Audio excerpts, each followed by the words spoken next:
Hey, how's it going? It's Ollie here. So really excited to get to some of your questions today. Now, before we dive in and answer some of these questions, I wanted to give you an update with this giveaway that I'm running inside this group.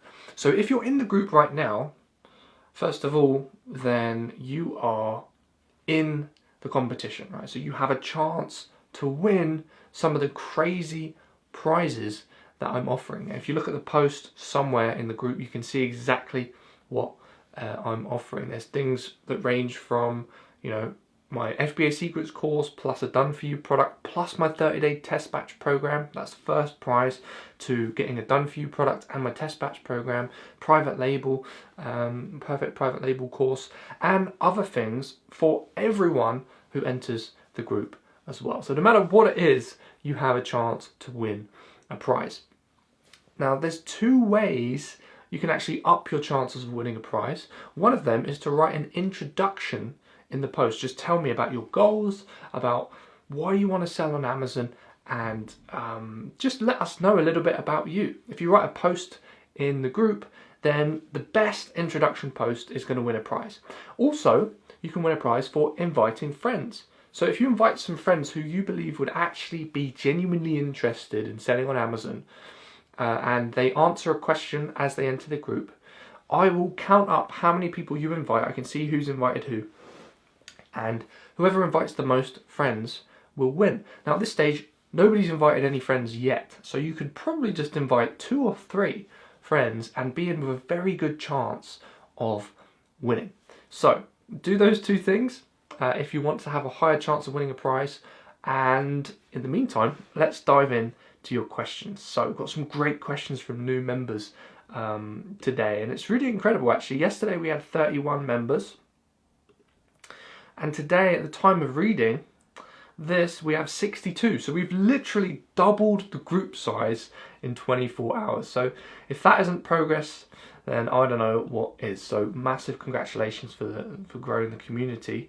And let's kick off with a question from Lisa. So Lisa Downing asks, if startup cash is extremely low and selling experience minimal, how quickly should I really dive in?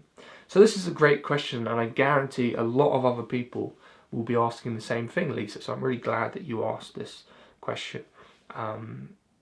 First of all, when I started selling on Amazon, my cash was extremely low. I had about £20 spare cash in my bank to get started. So I had nothing, and I had no selling experience as well. Right? I really didn't know exactly what I was doing. What I did is I took out a credit card and spent half of the money on the credit card on stock. The other half I bought a training program to learn how to actually buy the stock and what to do with it, etc, etc, etc. That got me started. And then from that £300, I turned it into something like £600. And then the £600, I bought more stock, sold it, and then turned it into £1,000. And I just kept doing this over and over again. And within my first year, I did 300k in sales. Fast forward to today, I've done 2 million. So the point is, please don't be put off if you have low experience and low cash. Because Amazon does 90% of the work for you, you can start with no experience, you can start with no money, and you can spend a little bit on stock and you can see some sales very, very quickly. If you're creative, if you work hard, if you take the right action, you can use a tiny little bit of resources and get wildly successful results. Now, if you have like next to nothing in terms of capital, like really pennies, then arbitrage could be the best way to start. Right, because you can do that. That's how I got started. You could do that with like £50. You could go to a local supermarket, buy some discount products, right? Scan them with the Profit Bandit app on your phone, sell them for a profit on your account, and then start building up a bit of cash. Anytime you have some spare money, put it into the business, buy some arbitrage products, make a profit on them, and you can start growing your cash. And you start learning how to use the Amazon system and learning how to make sales, and then you get confidence. And then once you get confidence, maybe, you could use a little bit of money borrowed from a credit card or something to put into the business. But be careful. I wouldn't take out loans and things or any credit cards, stuff like that, till you're really confident that you know you can get a return on investment. Okay? But yeah, don't let lack of experience or cash put you off, because it's not really about that. It's more about just getting started, getting that first sale, then working up from there. So we've actually got 3 questions from 3 people who pretty much ask a similar thing, which is great because I can answer all your questions in one go. So a question from Michael Giles, who says, how much money do I need to start a private label business, including education, startup costs, advertising, etc.? And Giovanna asks, how much would be the initial startup costs when selling products on Amazon? And thirdly, Bautista asks, how much investment do I need to start an Amazon FBA business? So, as I just said to Lisa, if you want to do retail arbitrage, then the startup costs are very low. It means next to nothing. I mean, the Amazon professional seller account is about £30 a month. Okay, so I would recommend getting that. Don't sell with the individual one. That's a cost. Profit Bandit's about £10 per month. Okay, that allows you to scan products in the shops, and you can spend whatever you want on stock. You know, I took my friend around a toy store. We were doing some retail arbitrage, and he spent about £40 on some Fireman Sam toy that he bought, and it sold for a profit. £40 spent on stock. So you can get started for very little with retail arbitrage. With private label, however, it's a little bit of a different story. So let me do a few calculations, and we can get an estimation of how much it would cost to do a test batch of 50 units for a private label product. Okay, so let's say you did all of your research, you found a supplier for a test batch of a private label product, and you found out that it would be, say, £6 per unit for this test batch. Let's say you wanted 50 of those, then it's about £300 for the stock. Okay, this is a pretty average price for a test batch, £300 just for the stock.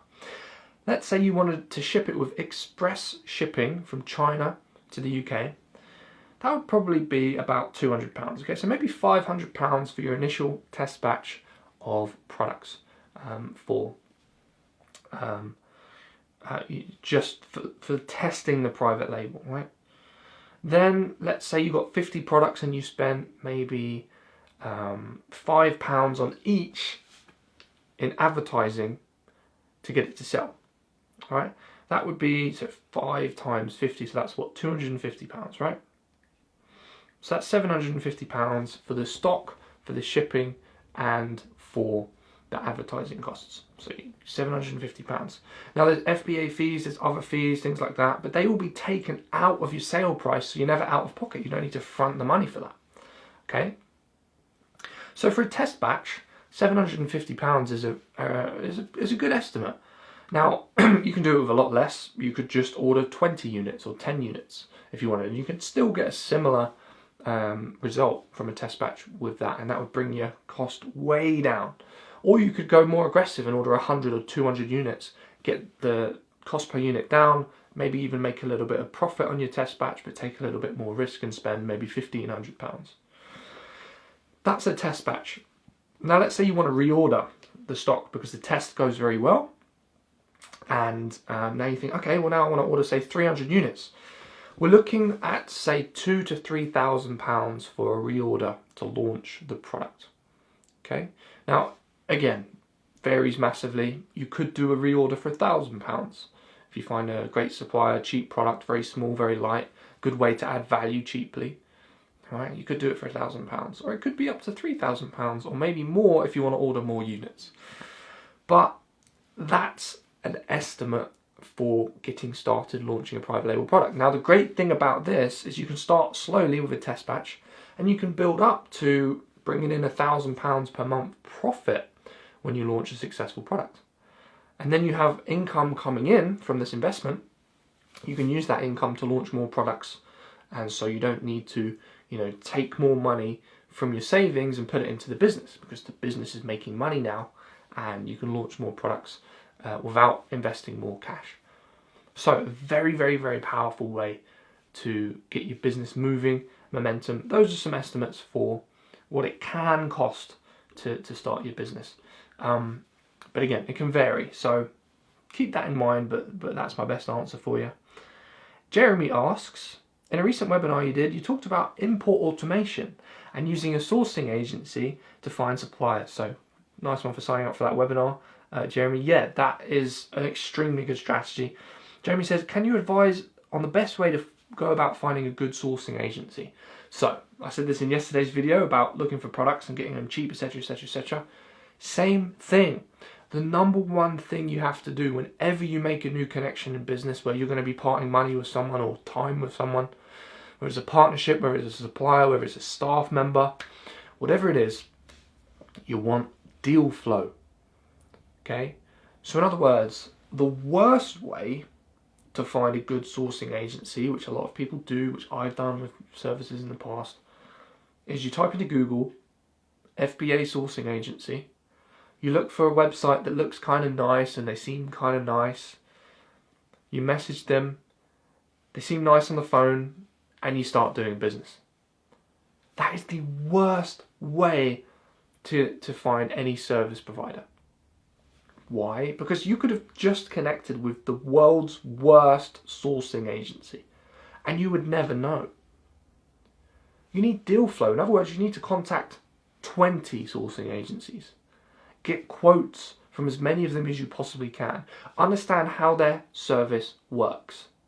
Understand the turnaround time. How long does it take them to find the suppliers? How long does it take them to get quotes and get you samples? Do they do inspection services? How much do they charge, right? Ask all of these questions and get a feel for what it's going to be like to work with these people.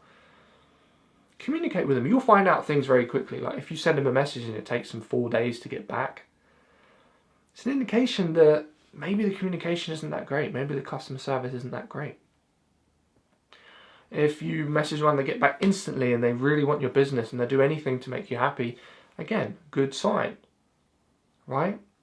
So, contact loads of them, get quotes from loads of them. Once you have a list of quotes, at least 5 minimum in front of you, and you have information about how good they are, what they provide, then you can make an informed decision about which one to go with. Okay? And remember, like quite often people ask me for recommendations, but sometimes it depends on specifically what you need, right? The right sourcing agency for you might be very different to the right sourcing agency for someone else. So you have to find out who's the best company for you. So do that exercise, find loads of quotes. You have a much higher chance of finding a sourcing agency or any service provider who'll work with you and get you great results. All right, let's have a look. So again, we've got another 3 questions, in fact 4 questions, from people who are pretty much around the same line. So great, I can answer all of you in one go. So Rachel says, what's the first step to getting started in this business? Great question. Camille says, is it still relatively easy and profitable to start an Amazon business? And Shahzad says, private label products, how do I get started? And Janice says, a step-by-step video on how to set up an Amazon account. So, first of all, to answer Camille's question, it absolutely is still profitable to build an Amazon business. How do I know this? Well, number 1, my business is profitable. Number 2, I've got several clients right now who are quitting their jobs, handing in their notices because their business is providing more income for them, right? The part-time hours they're putting into their business is giving them more money than the full-time job. That says to me that this isn't just some pipe dream, like this is real. It's a real business. Is it easy? No, no business is easy. But if you step up to the game and you really focus on it and you take it seriously, you can build a real income, right? So, how do we get started? If you go to the top of this group, okay, and you look for the pinned post, the announcement at the top of the group, I've given you some free resources. So I've given you a fast start guide, which teaches you, it's 4 videos, right? How to set up your account, how to find products to sell on your account, how to make sure those products will sell within 60 seconds, and how to send products into the warehouse so they will sell on Amazon, right? Very, very simple, teaches you everything you need to know. Also, there's a PDF there that teaches you how to find hot products and a PDF which teaches you how to get products to sell. All for free. So if you're not in the group and you're watching this video outside of the group, click the link below, join the Facebook group and you'll get all of that stuff. And if you're in the group, go to the announcement at the top and you will find all of those resources. So that should help all of you guys out with your questions. And I think those are all the questions for today. So thank you so much for watching this video. If you joined the group recently, thanks so much for joining the group, being part of the community. If I missed your question, then comment below and I'll answer it in an upcoming video. If you have any follow-up questions, again, comment below. And if you found this video valuable, then leave a like, comment, because it really helps build engagement inside the community. It helps the community grow and it just becomes an even more valuable place to be. Alright, thanks so much for watching this video and I'll speak to you very, very soon.